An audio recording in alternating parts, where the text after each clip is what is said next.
Kalau anak gadis kan kalau kita nikah baru mandasar beli semua lah. Iya, kalau beli ember, beli kompor gas gitu. Betul. Kalau janda yang udah mapan udah lengkap semua. Nah, kalau ya kan rezekinya bagus.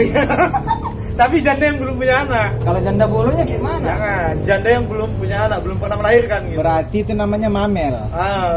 Melodi cinta.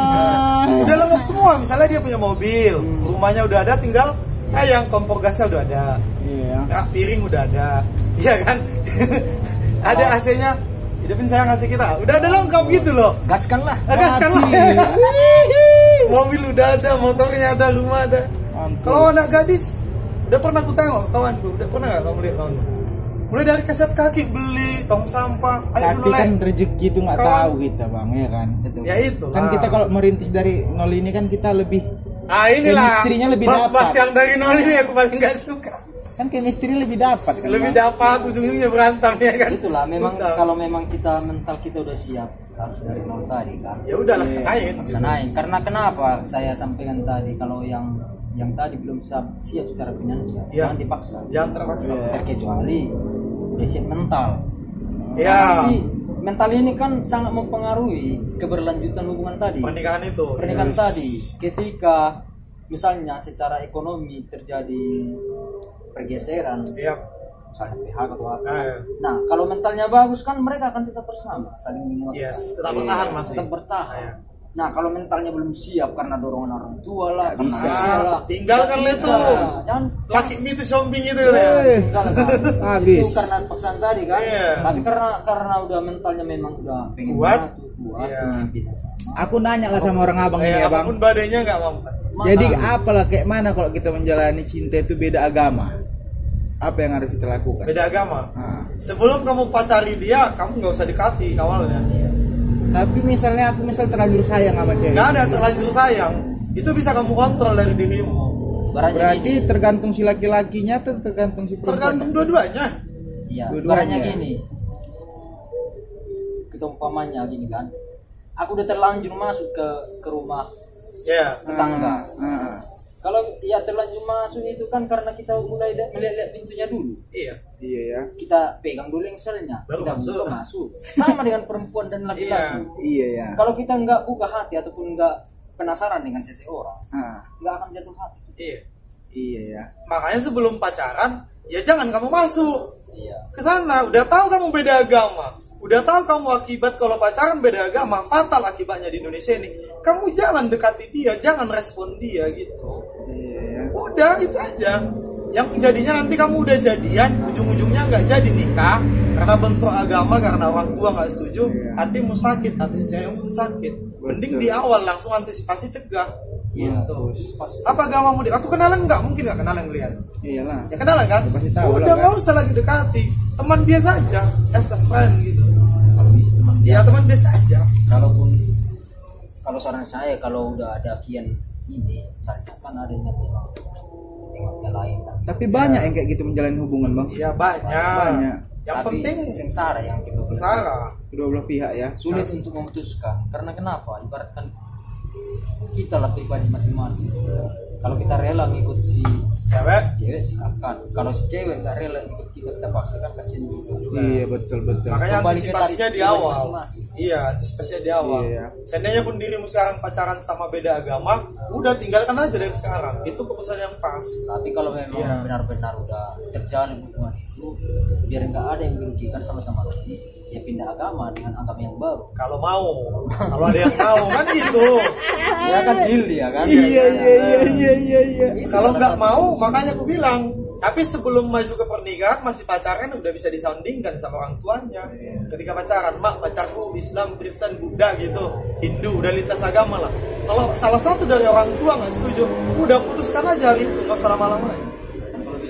Iya kan masih banyak wanita di Indonesia. Iya sih. Kan sayang wanita-wanita yang jomblo itu nggak kamu dekati, nggak kamu sentuh tangannya. Kan masih banyak wanita-wanita yang jomblo Indonesia ini yang belum kamu sentuh tangannya, belum kamu ajak kenalan kan.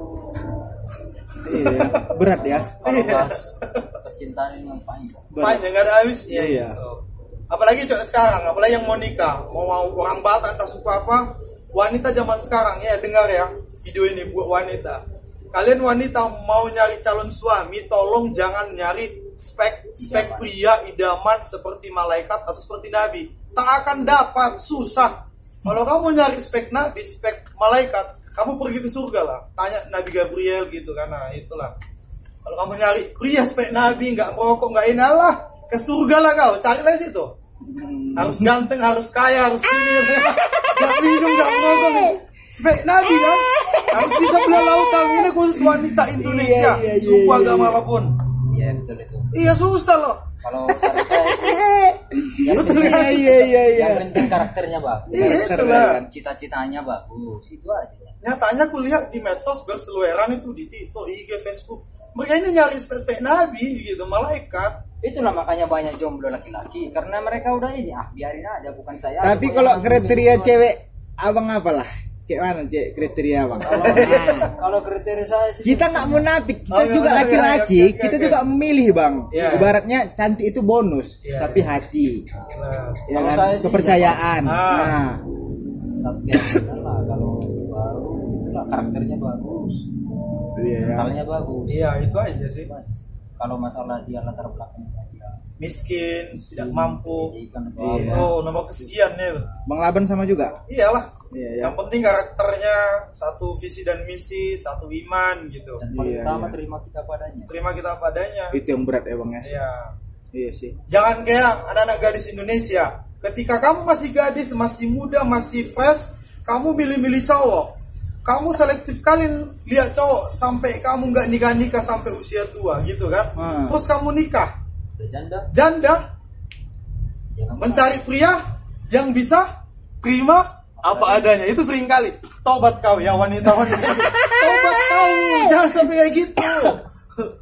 Setelah nikah, udah janda, saya menerima pria yang bisa terima aku apa adanya. Kucing lah sama kau. Nggak ada itu ya? Nggak ada itu. Kosong itu ya? Makanya wanita-wanita Indonesia coba ubah mindsetnya gitu. Mampus. Iya, itu yang dilihat kan. Betul itu. Iya, apa visi dan misi mereka. Kalau kayak aku ya. Ada lagi poin yang mungkin skillnya, keterampilannya apa. Cocok nggak ke aku, nyambung nggak gitu. Misalnya bisa nggak komputer, bisa nggak jadi konten kreator, kayak gitu-gitu. Bagus nggak komunikasinya, kalau aku ya gitu. Manajemen keuangannya, itu harus kita lihat skillnya. Apa skill dia tambahan, itu penting.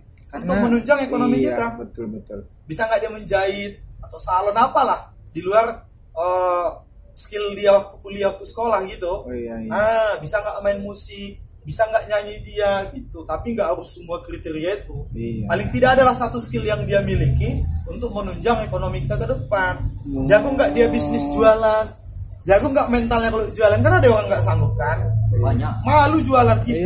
Gengsi di tepi jalan, kayak gitu. Itulah karakter. Cewek pada umumnya nengok hasilnya aja. Betul. Maunya si cewek wanita sekarang, apalagi anak gadis, pengen diperlakukan seperti ratu. Ya tengok dulu, kau sama suamimu sultan nggak? Betul. Kalau kamu orang si pogos-pogos, si miskin, kamu nggak bisa ratu, bos. Iyalah, betul.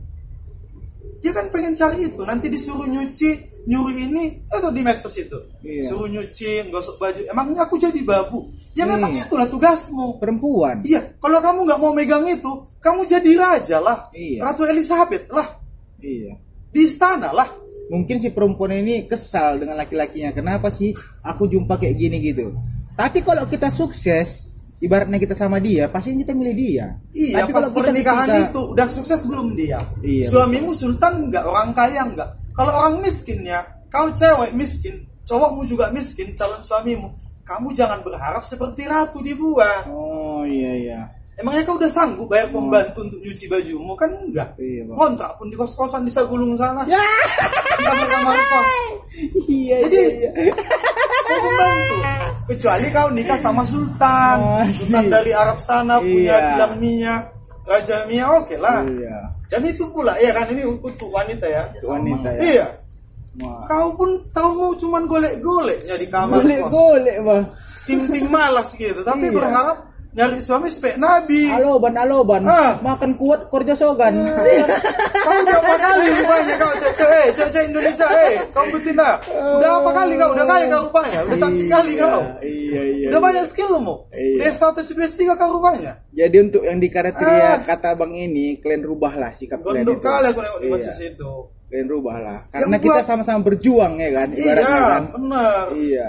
Yang penting itu satu hati lah, satu visi dan misi itu yang penting. Bang. Kalau soal ini uang bisa dicari. nanti bisa dicari kan, Pak? Bisa lah. Setelah nikah lah. Saling menguatkan pasti. Saling menguatkan, saling topang gitu. Jangan setelah udah nikah aja setelah sama bisa. Nggak ada penyesalan itu. Ada lagi udah basi lah. Kan sebelum nikah kamu persiapkan. Iya. Makanya kalau konseling pernikahan, sama aku pun boleh lah, khususnya yang di Batam ya. Mampus. Walaupun aku belum nikah. Kita tahu itu semua, iya kan? Kita ngajar babat itu. Pernah ini pengalaman diputusin karena lama nggak melamar mantan itu? Nggak pernah. Kalau aku udah sering. Malas pacaran. Apa? Malas pacaran. Tapi pernah pacaran kan? Pernah lah ya. Itu putusnya karena apa kira-kira? Karena nggak ada duit kah? Atau karena diajak nikah nggak jadi atau gimana? Karena nggak nyambung. Oh gitu. Jadi intinya kalau sebelum menikah ini mau ada Batak, mau apapun gitu harus semua disiapkan ya. Siapkan ya. Finansial, mental ya. Karakter ya. Iya, komunikasi penting, komunikasi. Karena pernikahan itu, hubungan itu harus ada komunikasi nomor satu. Seumur hidup. Iya, harus banyak komunikasi kalau pacaran sama menikah gitu. Hubungan itu harus ada komunikasi. Itu yang kerjaan, komunikasi ya. Benar. Jadi nanti kita ke depan kalau menikah harus selektif lah ya. Kalau aku sih kalau bisa nggak usah pakai adat lah gitu.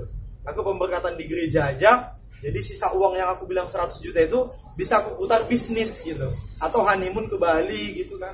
Atau beli motor, beli mobil, KPR rumah langsung 1 unit gitu kan. Motor udah berapa unit itu 100 juta. Udah bisa 6 atau 5 kan rental kan.